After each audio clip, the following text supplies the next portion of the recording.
One of the hard parts about being a dividend-focused YouTuber is trying to appeal to the many different kinds of dividend investors out there.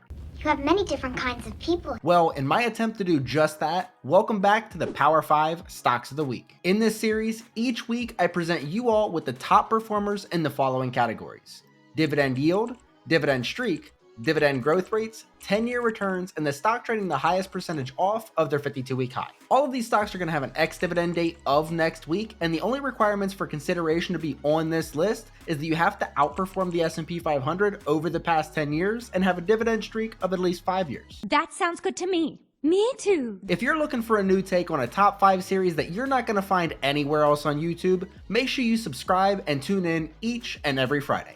Did you press the button? Really quick, before we dive into this week's video, I wanted to show you how this week's list was broken down when my filters were applied. I began with 163 different dividend stocks that had ex-dividend dates between June 26th and June 30th. Then I went down to 60 stocks once I required them to also have a dividend streak of 5 or more years.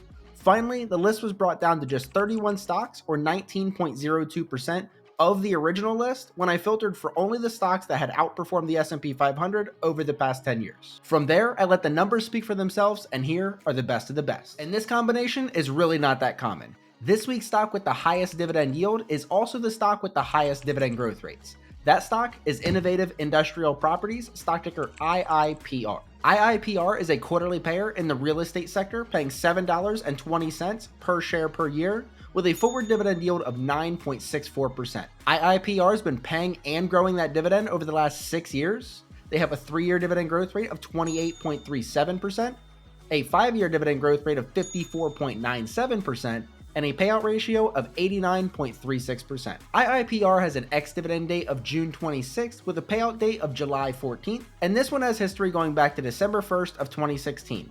But had you taken $10,000 6.54 years ago and put it into IIPR, that would have turned into $49,096.93, which is a 27.56% year-over-year return rate, whereas the S&P 500 in the same time frame would have turned into $22,620.39, which results in a difference of $26,476.54 on the side of IIPR. This week's stock with the longest dividend streak is one I personally own, and that is Illinois Toolworks, stock ticker ITW. ITW is a quarterly payer in the industrial sector, paying $5.24 per share per year, with a forward dividend yield of 2.11%. ITW has been paying and growing their dividend over the last 60 years. They have a 3-year dividend growth rate of 6.95%, a 5-year dividend growth rate of 11.49%, and a payout ratio of 50.68%. Illinois Toolworks has an ex-dividend date of June 29th with a payout date of July 13th,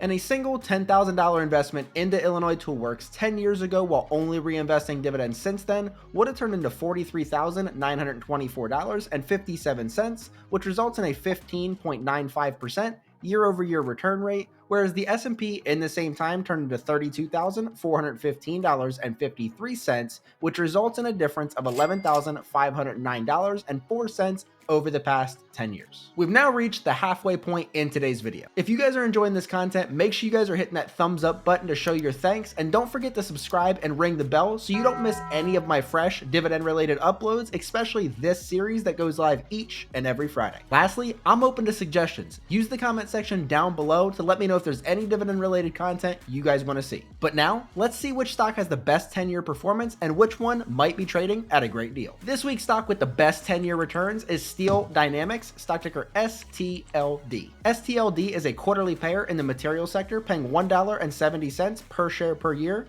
with a forward dividend yield of 1.66%. STLD has been paying and growing that dividend over the last 13 years. They have a 3-year dividend growth rate of 22.55%, a 5-year dividend growth rate of 22.30%, and a payout ratio of just 7.02%. Steel Dynamics has an ex-dividend date of June 29th with a payout date of July 14th, and $10K into Steel Dynamics 10 years ago while only reinvesting the money they gave you in return would have turned into $89,329.68, which is a crazy 24.48% year-over-year return rate, again compared to the S&P that turned into that $32,415.53, which is a great difference of $56,914.15 on the side of Steel Dynamics in just the last 10 years. And this stock is going to definitely deserve some additional research. This week's stock trading the highest percentage off of their 52-week high is Medifast, stock ticker MED. MED is a quarterly payer in the consumer staples sector, paying $6.60 per share per year with a forward dividend yield of 8.02%. MED's been paying and growing that dividend over the last 8 years. They have a 3-year dividend growth rate of 20.45%, a 5-year dividend growth rate of 32.65%, and a payout ratio of 45.12%. At the time of recording, Medifast was trading 57.12% off of their 52-week high. Medifast has an ex-dividend date of June 26th with a payout date of August 8th, and a lump sum $10,000 investment into Medifast 10 years ago while only reinvesting those dividends since then would have turned into $36,362.97, which is a 13.78% year-over-year return, and we know the S&P 500 turned into $32,415.53 in the same time frame, which results in a difference of $3,947.44 over the past 10 years. Ta-da! As mentioned earlier in the video, each of these stocks has outperformed the S&P 500 over the past 6+ years. They all have a dividend streak of at least 6 years, and all of them go ex-dividend next week if you choose to make the purchase. Let me know down in the comments if any of these stocks piqued your interest and what it was about that stock that got you excited. And due to the results of a recent poll I put out on the channel, I've now moved the dividend interview series, Dividend Discussions, to Sundays. This should make it easier for most of you to enjoy the full interviews on the weekend instead of trying to make time during your busy work weeks. If you missed your chance to vote, make sure you guys are looking out for those. If you did vote, thank you. And if you missed what was yet another amazing interview, make sure you check that out right here. But until next time, see ya.